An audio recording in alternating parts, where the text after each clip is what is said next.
ಕಪ್ಪೆಯ ಸಾಹಸ ಕತೆ. ಒಂದು ಕಾಲದಲ್ಲಿ ಹಸಿರು ತುಂಬಿದ ಕಾಡಿನ ಮಧ್ಯೆ ಕೊಳದ ತೀರದಲ್ಲಿ ಕಿರಿಕ್ ಎಂಬ ಕಪ್ಪೆಯೊಂದು ವಾಸಿಸುತ್ತಿತ್ತು. ಕಿರಿಕ್ ಒಂದು ಸಾಮಾನ್ಯ ಕಪ್ಪೆಯಲ್ಲ, ಅದಕ್ಕೆ ಸಾಹಸದ ಗಿಳಿತು. ಕೊಳದ ಒಡಲಿನಲ್ಲಿ ಓಡಾಡುವುದು, ಕಂಬಳಿ ಹುಳುಗಳನ್ನು ಹಿಡಿಯುವುದು, ತಾಮರೆ ಎಲೆಗಳ ಮೇಲೆ ಕುಣಿಯುವುದು, ಇವೆಲ್ಲವೂ ಅದಕ್ಕೆ ಸಾಕಾಗಿರಲಿಲ್ಲ. ಈ ಕೊಳದಾಚೆ ಏನಿದೆ, ಜಗತ್ತು ಎಷ್ಟು ವಿಶಾಲವಾಗಿದೆಯೋ ಎಂದು ಕಿರಿಕ್ ಕನಸು ಕಾಣುತ್ತಿತ್ತು. ಒಂದು ದಿನ ಕಿರಿಕ್ ತನ್ನ ಸ್ನೇಹಿತರಾದ ಕೊಕ್ಕರೆ, ಕಾಶಿನಿ ಮತ್ತು ಗಿಣಿರಾಜ ಗಿರಿಯನ್ನು ಭೇಟಿಯಾಯಿತು. ನಾನು ಕಾಡಿನ ಆಚೆಗೆ ಹೋಗಿ ದೊಡ್ಡ ಜಗತ್ತನ್ನು ನೋಡಲು ತೀರ್ಮಾನಿಸಿದ್ದೇನೆ ಎಂದಿತು. ಕಾಶಿನಿ ಗಾಬರಿಯಿಂದ, ಕಿರಿಕ್, ಕಾಡಿನ ಆಚೆ ಅಪಾಯಕಾರಿ, ದೊಡ್ಡ ಪಕ್ಷಿಗಳು, ಹಾವುಗಳು, ಇನ್ನೂ ಏನೆಲ್ಲ ಇರಬಹುದು ಎಂದಳು. ಆದರೆ ಗಿರಿ, ನೀನು ಧೈರ್ಯವಂತ ಕಿರಿಕ್, ಹೋಗು, ಆದರೆ ಎಚ್ಚರಿಕೆಯಿಂದ ಎಂದು ಉತ್ತೇಜಿಸಿತು. ಮರುದಿನ ಬೆಳಗ್ಗೆ ಕಿರಿಕ್ ಒಂದು ಚಿಕ್ಕ ಎಲೆಯ ಚೀಲವನ್ನು ತೆಗೆದುಕೊಂಡು ಕೊಳದಿಂದ ಹೊರಟಿತು. ಕಾಡಿನ ದಟ್ಟವಾದ ಮರಗಳ ನಡುವೆ ಒಣಗಿದ ಎಲೆಗಳ ಸದ್ದಿನೊಂದಿಗೆ ಅದರ ಸಾಹಸ ಶುರುವಾಯಿತು. ಮೊದಲಿಗೆ ಕಿರಿಕ್ ಒಂದು ದೊಡ್ಡ ಕಲ್ಲಿನ ಮೇಲೆ ಏರಿತು. ಅಲ್ಲಿಂದ ದೂರದಲ್ಲಿ ಹೊಳೆಯುವ ನದಿಯೊಂದು ಕಾಣಿಸಿತು. ಅದೇನು, ಇಷ್ಟು ದೊಡ್ಡ ಕೊಳವೆ? ಕಿರಿಕ್ ಆಶ್ಚರ್ಯದಿಂದ ಯೋಚಿಸಿತು.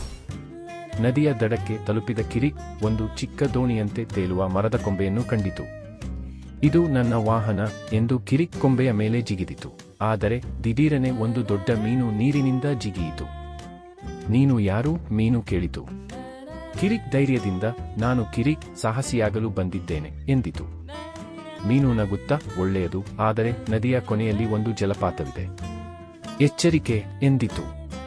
ಕಿರಿಕ್ ಮುಂದೆ ಸಾಗಿತು. ಜಲಪಾತದ ಸದ್ದು ದೂರದಿಂದಲೇ ಕೇಳಿಸಿತು. ಭಯವಾದರೂ ಕಿರಿಕ್ ತನ್ನ ಚಿಕ್ಕ ಕಾಲುಗಳಿಂದ ಕೊಂಬೆಯನ್ನು ದಡಕ್ಕೆ ಒಯ್ಯಿತು. ಆಗ ಒಂದು ಕೊಕ್ಕರೆ ಧುಮುಕಿತು. ನನ್ನ ತಿಂಡಿಯಾಗು ಎಂದು ಕೊಕ್ಕರೆ ಗದ್ದರಿಸಿತು. ಕಿರಿಕ್ ತಕ್ಷಣ ಒಂದು ದೊಡ್ಡ ಎಲೆಯ ಕೆಳಗೆ ಜಿಗಿದು ಅಡಗಿಕೊಂಡಿತು. ಕೊಕ್ಕರೆ ಹತಾಶೆಯಿಂದ ಹಾರಿ ಹೋಯಿತು. ಕಿರಿಕ್ ಮುಂದೆ ಸಾಗಿ ಒಂದು ಚಿಕ್ಕ ಹಳ್ಳಿಯನ್ನು ತಲುಪಿತು. ಅಲ್ಲಿ ಮಕ್ಕಳು ಕೊಳದಲ್ಲಿ ಆಟವಾಡುತ್ತಿದ್ದರು. ಕಿರಿಕ್ನನ್ನು ನೋಡಿ ಅವರು ಆನಂದದಿಂದ ಕೂಗಿದರು. ನೋಡಿ, ಒಂದು ಕಪ್ಪೆ! ಒಬ್ಬ ಹುಡುಗ ಕಿರಿಕ್ನನ್ನು ಎತ್ತಿಕೊಂಡು, ನೀನು ಧೈರ್ಯವಂತ ಕಪ್ಪೆ, ಇಲ್ಲಿಯೇ ಇರು ಎಂದ.